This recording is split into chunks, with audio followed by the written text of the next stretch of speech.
اگر 3 افراد 2 حصہ لیں اور ایک حصہ بچ جائے تو کیا وہ ایک حصہ باقی 3 افراد مل کر لے سکتے ہیں یا باہر سے کسی کو دیں؟ یہ بہت اہم مسئلہ ہے.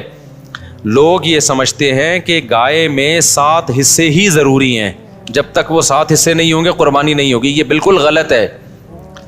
گائے میں زیادہ سے زیادہ 7 حصے ہو سکتے ہیں, کم سے کم 6 بھی ہو سکتے ہیں, 5 بھی ہو سکتے ہیں, 4 بھی ہو سکتے ہیں, 3 بھی ہو سکتے ہیں, 2 بھی ہو سکتے ہیں. نہیں آئی بات سمجھ میں؟ مثال کے طور پر 2 آدمی گائے لے کر آئے, آدھی ایک کی ہو گئی, آدھی ایک کی, تو 2 حصے ہو گئے. 3 آدمی گائے لے کر آئے, 1/3 ایک کی, 1/3 ایک کی, 1/3. اب یہ نہیں کہ یہ 1/3 میں آگے منہ والا حصہ تمہارا, بیچ والا, پوری گائے میں 1/3. 4 آدمی گائے لے کر آئے, یہ ایک آدمی لے کر آیا, 3 آدمیوں کو حصے بیچ دیے اس نے, ٹوٹل 4 برابر حصے کر دیے. لوگ سمجھتے ہیں کہ اب 3 آدمی ہیں تو ایک 4 حصے لے, ایک 2 آدمی ہیں تو ایک 4 حصے لے گا, ایک 3 حصے لے گا. یہ ضروری نہیں ہے, سمجھ رہے ہو؟ تو اس تکلف کی بالکل بھی ضرورت نہیں ہے.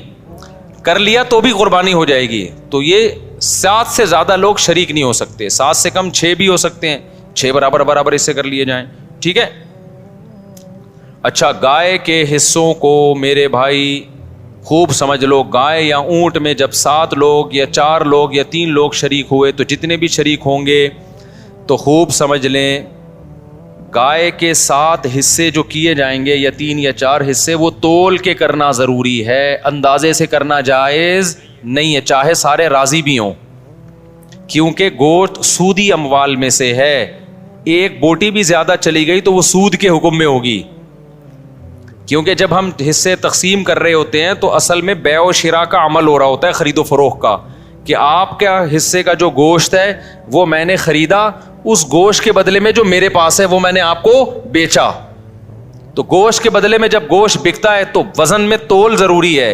ذرا سا بھی زیادہ ہو گیا تو وہ کیا ہے؟ ربا ہے, سود ہے. اور جب وہ سود اس میں شامل ہوگا تو وہ سب کے لیے ناجائز ہو جائے گا.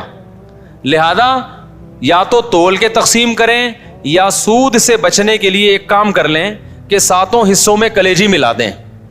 کیونکہ جب ایک جنس میں دوسری جنس شامل ہوتی ہے پھر جو اضافہ ہوتا ہے نا وہ مخالف جنس کی طرف نسبت کر دی جاتی ہے اس کی. یہ سودی احکام ہے, سمجھ میں آ جائیں ٹھیک ہے, نہیں آئے تو پھر کسی اور وقت بیٹھ کے چھاؤں میں آئیے گا, سمجھا دوں گا بیٹھ کے. ابھی تو مسئلے پر عمل کر لیں, سمجھ رہے ہو؟ تو آپ نے کیا کرنا ہے کہ جب گائے کٹے گی, ذبح ہوگی, 7 حصوں میں ڈیوائڈ کیا, اس کو 7 میں تھوڑی تھوڑی کلیجی رکھ دی, سمجھتے ہو؟ اور کلیجی کے بھی 7 حصے کیے شروع میں, 7 میں تھوڑا تھوڑا گوشت بھی رکھ دیا, تاکہ کلیجی میں بھی سود کا حکم نہ ہو اور گوشت میں بھی سود کا حکم نہ ہو. مخالف جنس جب آتی ہے نا تو اس کی مثال ایسے, جیسے 10 روپے کے بدلے آپ نے 9 روپے خریدے تو ناجائز ہو گیا نا, لیکن 9 روپے کے ساتھ ایک ماچس کی ڈبی ملا لو گے آپ, تو مخالف جنس جب ملاؤ گے تو ادھر جب 1 روپیہ زیادہ ہوا وہ اس ماچس کے مقابلے میں ہو جائے گا.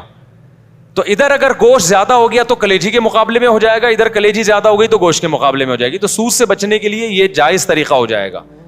ہیلے کی 2 قسمیں, ایک ہیلا وہ جو حرام کی طرف جانے کے لیے ہوتا ہے, ایک ہیلا وہ ہوتا ہے جو سود سے بچنے کے لیے ہوتا ہے. تو یہ ہیلا جائز ہیلا ہے. آج کل بعض اسکالرز ایسے آ گئے کہ نہیں ہیلے اسلام میں جائز نہیں, تو ہیلا تدبیر کے معنی میں, کیونکہ ایسے ہیلے نبی نے خود بتائے ہیں ہمیں سود سے بچنے کے لیے. سمجھتے ہو کہ نہیں سمجھتے؟